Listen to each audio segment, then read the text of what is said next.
Hello guys, meu nome é Paulo Correia e hoje nós vamos trabalhar os modal verbs. Em nosso primeiro vídeo nós trabalhamos a ideia de uma frase em que a gente tinha que encontrar ou não o verbo to be ou do this.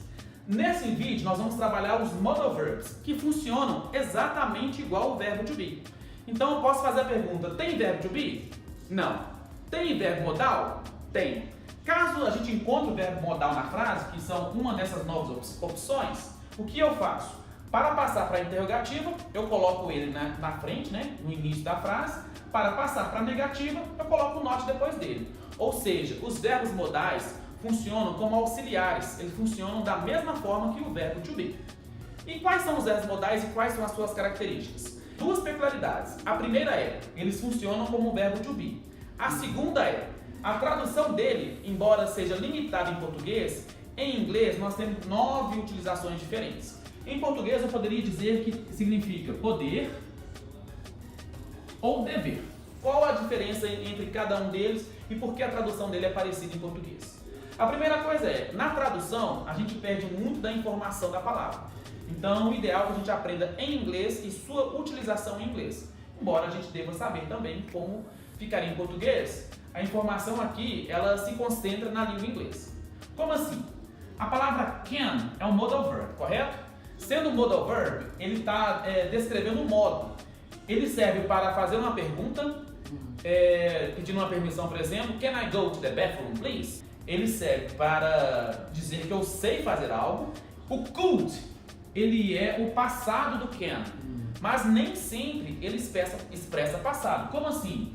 Eu posso falar assim, can you close the door, please? Pode fechar a porta, por favor? Ou could you close the door, please? Em português ficaria, você pode fechar a porta, por favor? Você poderia fechar a porta, por favor? O poderia, ele dá uma ideia de mais educação.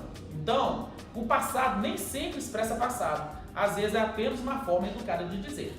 Então, o can, ele tem a mesma função do could, e o could é o passado do can. Em alguns casos, ele expressa realmente passado. Por exemplo, I could ride a skateboard. Eu podia andar de skate no passado. Para quem me conhece, sabe por que essa frase é significativa.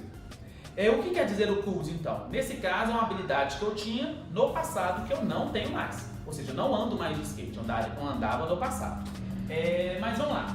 O could, então, ele marca tanto uma habilidade no passado, como um pedido de permissão mais educado. Eu tenho may e eu tenho might. Qual a diferença entre may e might? A tradução dos dois é exatamente a mesma. Daí a dificuldade em trabalhar com a tradução. Por quê? Se eu falar assim, you may win the competition, eu falo assim, você pode vencer a competição. Porém, se eu utilizar, e eu estou apagando com o dedo, se eu utilizar you might win the competition, a tradução é exatamente a mesma. Você pode vencer a competição. Porém, o may me dá em torno de 30% de probabilidade. O might me dá 15% de probabilidade. Então, quando eu tenho essa frase utilizando o may, eu acredito na vitória um pouco mais do que no might. É uma diferença sutil, né? Mas na prática, assim, como você usaria isso no dia a dia? Essa diferença é sutil em português. Em português. Né? Em inglês ela é clara. You might win the competition. You may win the competition. Toda vez que eu falo may, mostra que eu confio mais do que you might. Ok? Ok. O shall, ele pode ser um convite. Shall we take a coffee?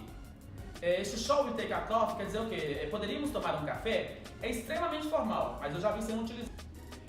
O must já é diferente. O must é uma necessidade.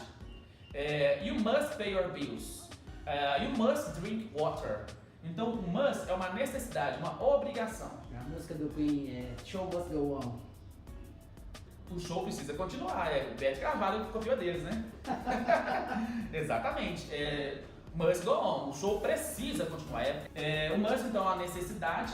O should, ele já começou a falar sobre ele, é um conselho. Então, should é um conselho, você aceita ou não.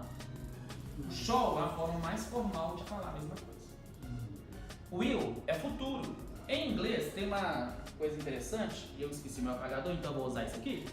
Em inglês tem uma coisa interessante que é o seguinte. Em inglês não existe desinência futura, não existe sufixo marcando o futuro. Como assim? Em português eu falo assim, comer está no infinitivo, certo? Correto. Se eu falo comi, está em que tempo verbal?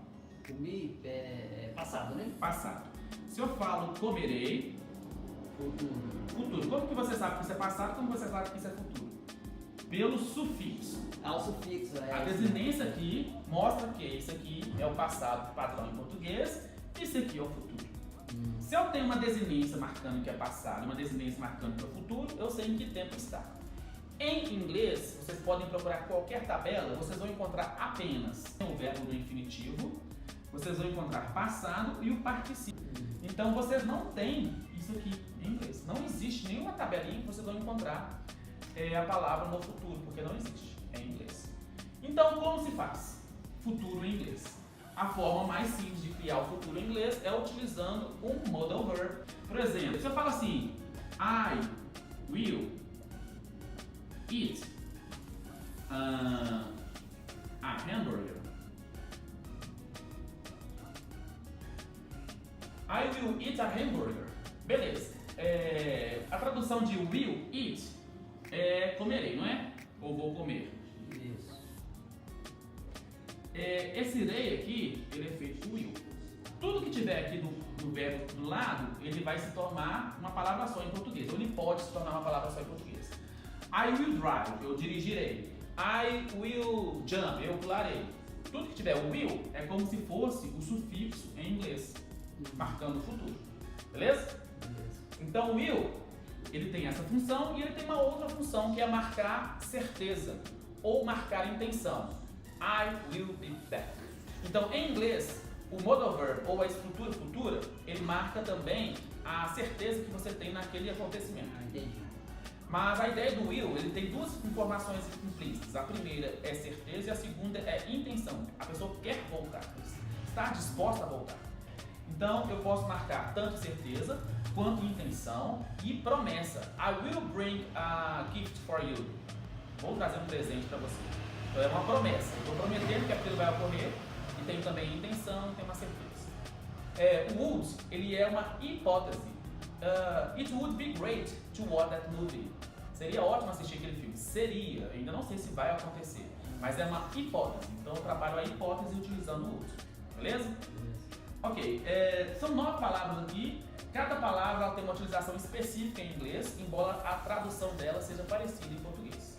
Então o que a gente pode levar em consideração é, primeiro, não traduza tudo. Tente entender direto em inglês. Basta saber que você está falando sobre poder ou dever. E daí, as peculiaridades você tem que aprender direto em inglês, porque a tradução perde muito.